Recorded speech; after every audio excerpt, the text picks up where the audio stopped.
मैंने आपको जो बताया था बहुत ही इत्मीनान के साथ, कोई किसी तरह की गलत बात, ज़बरदस्ती का कोई हंगामा, किसी तरह की कोई बात नहीं होगी। जिस काम के लिए, जिस बात को रखने के लिए आप आए हैं, इत्मीनान और सुकून के साथ वो बात रखी जाएगी और इंशाअल्लाह उसके बाद मेमोरेंडम पेश करके हम लोग वापस चलेंगे।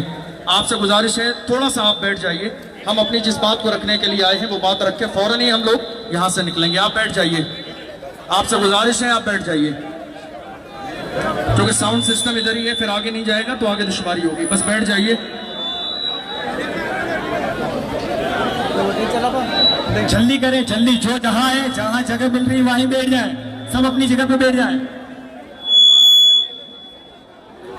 जो लोग पीछे हैं उनसे गुजारिश है वो आगे आ जाइए, जगह है। जो लोग पीछे हैं उनसे गुजारिश है आगे आ जाइए, जगह है बैठने के लिए। जो लोग पीछे हैं आगे आ जाइए, जगह है बैठने के लिए। जो लोग पीछे हैं आगे आ जाइए बैठने के लिए। बैठ जाइए। मेरी आवाज़ जहाँ तक जा रही है, मेरी आवाज़ जहाँ तक जा रही है, आपसे गुजारिश है बैठ जाइए इत्मीनान के साथ और सुकून के साथ।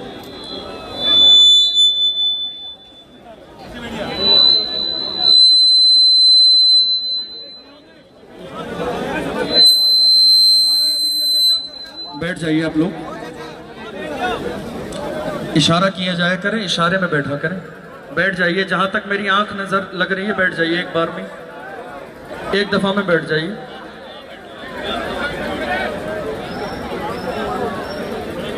बैठ जाइए, सुकून के साथ बैठ जाइए।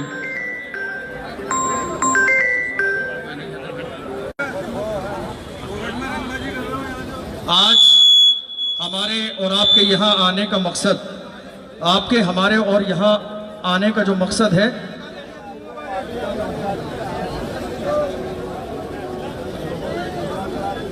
हमारे और आपके यहाँ आने का मकसद बहुत ही सुकून के साथ,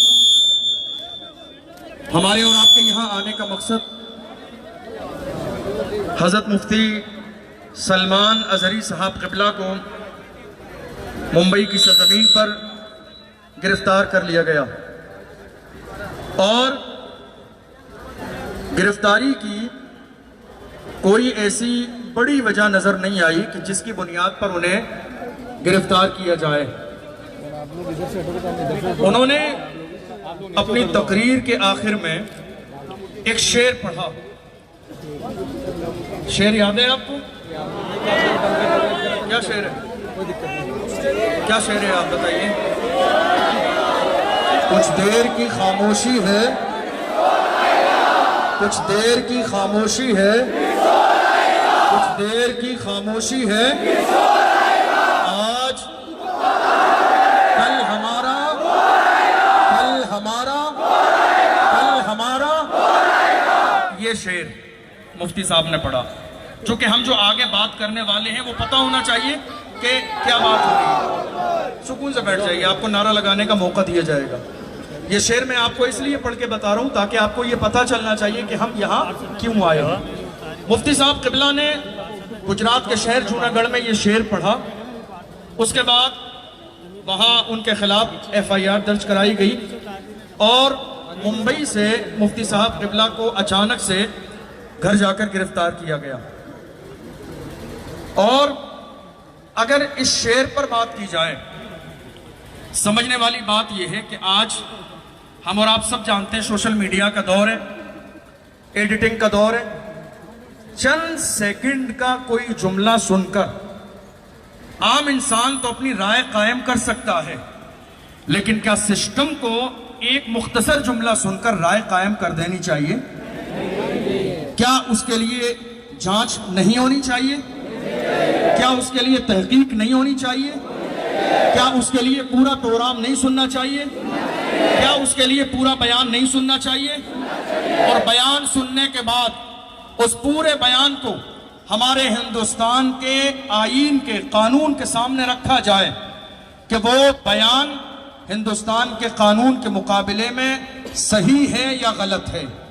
अगर मुल्क के कानून के मुकाबले में वो गलत हो तो मुल्क के कानून के मुताबिक सजा दी जाए। इसमें हम कोई हमदर्दी नहीं करेंगे। जो गलत है वो गलत है, जो सही है वो सही है। लेकिन बात दरअसल ये है कि मुफ्ती साहब किबला के साथ ऐसा नहीं हुआ। मुफ्ती सलमान अजहरी साहब किबला का एक जुमला सुना गया और जुमला सुनने के बाद अचानक गिरफ्तारी हुई। हालांकि तरीका यह था कि उन्हें नोटिस देना चाहिए था और नोटिस दिया जाता और उसके बाद बाज़ाब्ता इस मसले की तहकीक होती, लेकिन मुफ्ती साहब किबला को अचानक से गिरफ्तार कर लिया गया इस एक जुमले के लिए। हालांकि सही बात यह है, उनकी पूरी स्पीच सोशल मीडिया पे मौजूद है, देखी जा सकती है। उन्होंने अपनी तकरीर में किसी धर्म का नाम नहीं लिया, किसी मजहब का नाम नहीं लिया, किसी के खिलाफ बयान नहीं दिया, किसी के खिलाफ कोई बयान नहीं दिया। उन्होंने किसी धर्म का, मजहब का कोई भी ऐसा जुमला नहीं कहा।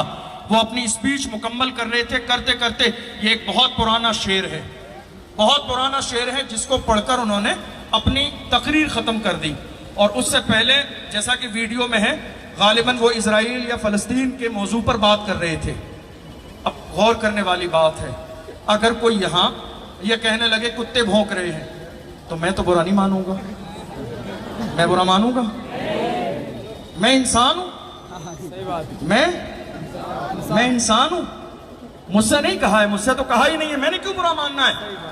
मुफ्ती साहब किबला ने अपना बयान इस अंदाज में मुकम्मल किया और मुफ्ती साहब किबला को गिरफ्तार कर लिया गया इस एक जुमले पर। हालांकि सही बात यह है, अगर कोई इस हवाले से बात करना चाहे तो इससे ज्यादा बड़े बड़े जुमले आज सोशल मीडिया पर मौजूद हैं, और अगर कोई इनकार करना चाहे तो हम दलाइल के जरिए, दलीलों के जरिए यह बात साबित कर देंगे। ये वो दौर है कि इंसान बोलने वाला मुकर नहीं सकता है। ये वो दौर है कि आज YouTube पर सारी चीजें मौजूद हैं। आपने कब बोला, कहां बोला, क्या बोला, किस लिए बोला, किसके सामने बोला। मुफ्ती सलमान साहब ने अपनी तकरीर में एक आखिर में शेर पढ़ा, लफ्ज़ कुत्ता कहा, सारे लोग उनकी बगावत करने लगे। लेकिन हाल यह है कि इसी हिंदुस्तान की सरजमीन पर, थोड़े से जमाने पहले की बात है, हरिद्वार की सरजमीन पर धर्म संसद हुई। देखा नहीं देखा आपने? मौजूद है, गूगल किया जा सकता है, यूट्यूब पर देखा जा सकता है। वहां पर बाज़ाब्ता ये ऐलान किया गया 20 लाख मुसलमानों का कत्लेआम किया जाए, ऐलान किया गया, वीडियो मौजूद है, देखी जा सकती है। उसी धर्म संसद में यह भी ऐलान किया गया कि अगर आपको सलामत रहना है या तो मरो या मारो। उसी धर्म संसद में यह भी ऐलान किया गया कि अगर तुम्हें हिंदुस्तान की सरजमीन पर सलामत रहना है तो तुम्हें हाथों में हथियार उठाने पड़ेंगे। जरा जुमले को एक दूसरे के सामने रखकर गौर कीजिए, जरा गौर कीजिए। यहां तक कहा गया कि जिस तरह म्यांमार में सफाई अभियान चलाया गया, मुसलमानों को मारा गया, काटा गया, निकाला गया, इसी तरीके से हिंदुस्तान की सरजमीन पर सफाई अभियान चलाना चाहिए और मुसलमानों को मार मार कर बाहर निकाल देना चाहिए ताकि हिंदुस्तान बाज़ाब्ता मुसलमानों से पाक और साफ हो जाए। ये सारी स्पीच मौजूद है, सारी स्पीच मौजूद है। मुफ्ती साहब किबला, मुफ्ती सलमान अजहरी साहब का अगर बयान आप देखें, लॉकडाउन के जमाने में डासना मंदिर के महंत यति नरसिंगानंद सरस्वती ने हमारे नबी सल्लल्लाहु अलैहि वसल्लम की शान में गुस्ताखी की, और जब हमारे नबी की शान में गुस्ताखी की उस वक्त में मुफ्ती साहब सलमान अजहरी साहब ने जवाब दिया, और यह जवाब का सिलसिला काफी लंबे जमाने तक चलता रहा। मैं आपसे कहना चाहता हूं, उस जमाने की सारी वीडियोस मौजूद हैं, सलमान अजहरी साहब की भी और नरसिंगानंद सरस्वती की भी, दोनों की वीडियो को सामने रखें। मुफ्ती सलमान अजहरी साहब लगातार ये कहते रहे, सामने आइए, बैठकर बात कीजिए, मुकाबला होगा, मुबाहला होगा, हम अग्नि परीक्षा देंगे, ये बातें चलती रही। लेकिन दूसरी तरफ से लगातार हमारे नबी की शान में गुस्ताखी की गई, हमारे नबी और नबी के सहाबा को लुटेरों की जमात कहा गया, कुरान के बारे में कहा गया कुरान गालियों से भरा हुआ है माअज़ल्लाह। ऐसे हजारों लाखों जुमले हैं जो कहे गए, और उसके बावजूद हालत यह है, किसकी गिरफ्तारी हुई, कौन आज जेल में है, किसको परेशान किया गया, किसे सताया गया, आज देख लो मीडिया का हाल ये है। मैं सबके लिए नहीं कह रहा हूं, जो अच्छे हैं, जो ईमानदार हैं, वो लायक एहतराम हैं। वरना बहुत सारे लोगों ने दुनिया के सामने सिर्फ नाम कमाने के लिए, जरा आप यूट्यूब उठाकर देखो, कितने चैनल ऐसे हैं जिन्होंने मुफ्ती साहब के लिए क्या कहा, जहरीला मौलाना पकड़ा गया, जहरीला बयान देने वाला पकड़ा गया, माहौल खराब करने वाला पकड़ा गया। मैं आपसे पूछना चाहता हूं, जहरीला बयान क्या है? दुनिया की यह तारीफ है, जब कोई एक पॉपुलर शख्सियत होती है और जब उसको पकड़ा जाता है, किसी मसले पर गिरफ्तार किया जाता है, तो उसके मानने जानने वाले थाने में आग लगा देते हैं। ये मुल्क की बेशुमार वाकयात हैं, हिंदुस्तान में भी और हिंदुस्तान से बाहर भी। ये अपनी मोहब्बत का अंदाज है। मैं मुफ्ती साहब के बारे में खबर दे रहा हूं आपको, ऐसा बहुत सारी मिसालें हैं। मुफ्ती साहब जिस दिन गिरफ्तार किए गए, जैसे ही सलमान अजहरी साहब को गिरफ्तार किया गया, ले जाया गया थाने में, उनसे मोहब्बत रखने वाले लोगों का एक बहुत बड़ा जम्मे गफीर पूरा हुजूम आके थाने के सामने खड़ा हो गया। नारेबाजी होने लगी, रिहाई के नारे लगने लगे। जब पुलिस प्रशासन से भीड़ जो है कंट्रोल न हुई, तो उन्होंने माहौल को शांत करने के लिए सलमान अजहरी साहब को बुलाया, विंडो के सामने खड़ा किया, उसकी वीडियो मौजूद है, और कहा, सलमान साहब ये भीड़